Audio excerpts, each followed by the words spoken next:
नमस्कार, स्वागत है आपका जीवन परिचय चैनल में। आज हम बात करेंगे बाबा साहब भीमराव अंबेडकर के जीवनी के बारे में। बाबा साहब भीमराव अंबेडकर का जन्म 14 अप्रैल 1891 को ब्रिटिश भारत के मध्य यानी मध्य प्रदेश में स्थित महू नगर की सैन्य छावनी में हुआ था। बाबा साहब भीमराव अंबेडकर के पिता का नाम रामजी सकपाल था, जो ब्रिटिश काल में सूबेदार के पद पर कार्यरत थे। माता का नाम भीमा बाई था। बाबा साहब के पहली पत्नी का नाम रामाबाई था। रामाबाई के मृत्यु के बाद बाबा साहब ने दूसरी शादी सविता अंबेडकर से किया। बाबा साहब के 2 पुत्र और 1 पुत्री थी। पहला पुत्र का नाम रमेश अंबेडकर, दूसरा पुत्र का नाम राज रतन अंबेडकर और पुत्री का नाम इंदु अंबेडकर था। उनका नौकर का नाम नानक चंद रतु था। देश आजाद होने के बाद बाबा साहब भीमराव अंबेडकर को भारत का पहला कानून मंत्री बनाया गया। बाबा साहब के नाम से एक अनोखा रिकॉर्ड दर्ज है, जिसे आज तक कोई तोड़ नहीं पाया।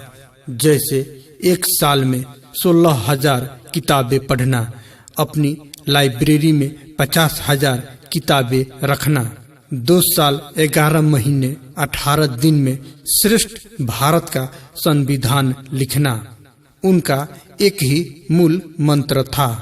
शिक्षित बनो, संगठित रहो, संघर्ष करो। सन 1894 में बाबा साहब के पिता रामजी सकपाल सूबेदार के पद से रिटायरमेंट हो गए। रिटायरमेंट होने के बाद पूरा परिवार बॉम्बे में शिफ्ट हो गया था, जिसके बाद अंबेडकर जी की पढ़ाई यहीं बॉम्बे में हुई। बाबा साहब की शादी सन 1906 यानी 15 वर्ष की उम्र में ही हो गई थी। 1908 में 12वीं की परीक्षा पास की। छुआछूत के बारे में अंबेडकर जी ने बचपन से ही देखा था। वे जाति के महार थे, जिसे उस समय महार जाति को अछूत माना जाता था।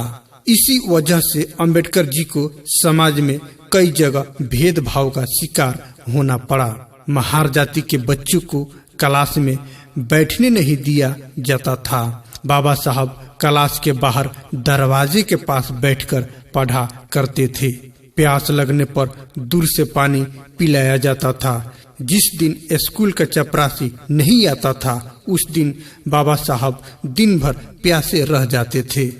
स्कूल के पढ़ाई पूरी करने के बाद आगे की पढ़ाई के लिए बॉम्बे के एल्फिनस्टोन कॉलेज जाने का मौका मिला।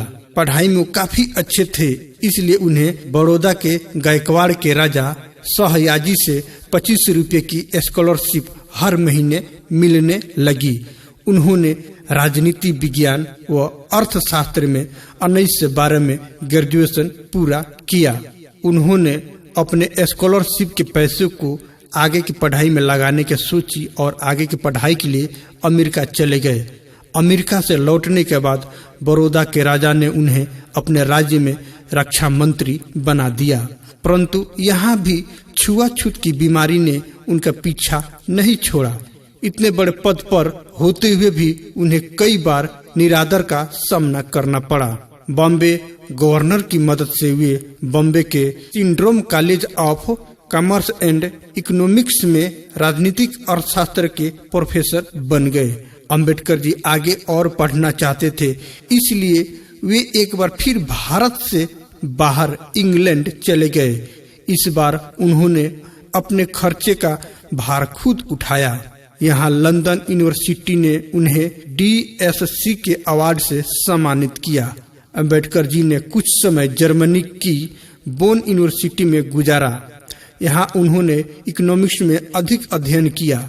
1940 में भारतीय संविधान का ड्राफ्ट पूरा करने के बाद उन्हें बहुत सी बीमारियों ने घेर लिया। लंबी बीमारी चलते देखभाल करने के लिए उनके पास एक नौकर के सिवा कोई नहीं था, जिसके चलते उन्होंने दूसरी शादी 15 अप्रैल 1948 को दिल्ली में की। अंबेडकर जी ने कहा, नीची जाति व जनजाति एवं दलित के लिए देश में अलग से एक चुनाव प्रणाली होना चाहिए। उन्हें भी पूरा हक मिलना चाहिए कि वे देश के चुनाव में हिस्सा ले सके। उन्होंने एक न्यूज़पेपर मूक नायिका लीडर ऑफ साइलेंट शुरू किया। 1937 के केंद्रीय विधानसभा चुनाव में 15 सीट की जीत मिली। अंबेडकर जी अपने इस पार्टी को all India schedule caste party में बदल दिया। इस पार्टी के साथ वे 1946 में संविधान सभा के चुनाव में खड़े हुए। इस पार्टी के चुनाव में बहुत ही खराब प्रदर्शन रहा। वे आजाद भारत के पहले कानून मंत्री बने। दलित होने के बावजूद उनका मंत्री बनना उनके लिए बहुत बड़ी उपाधि थी। सन 1950 में अंबेडकर जी एक बौद्धिक सम्मेलन को अटेंड करने श्रीलंका गए।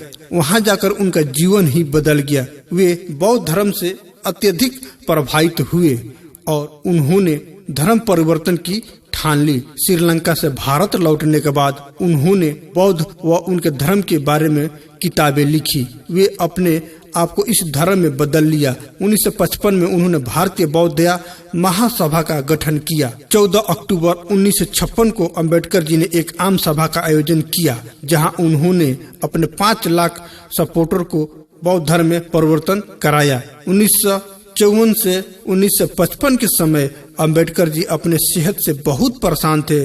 उन्हें कई तरह की बीमारियों ने घेर लिया। 6 दिसंबर 1956 को अपने घर दिल्ली में अंतिम सांस ली। अपने जीवन में बौद्ध धर्म को मान लिया था, इसलिए उनका अंतिम संस्कार बौद्ध धर्म के रीति अनुसार हुआ। बाबा साहब के बारे में जानकारी कैसी लगी प्लीज कमेंट में बताइए और इसे आगे शेयर कीजिए। धन्यवाद।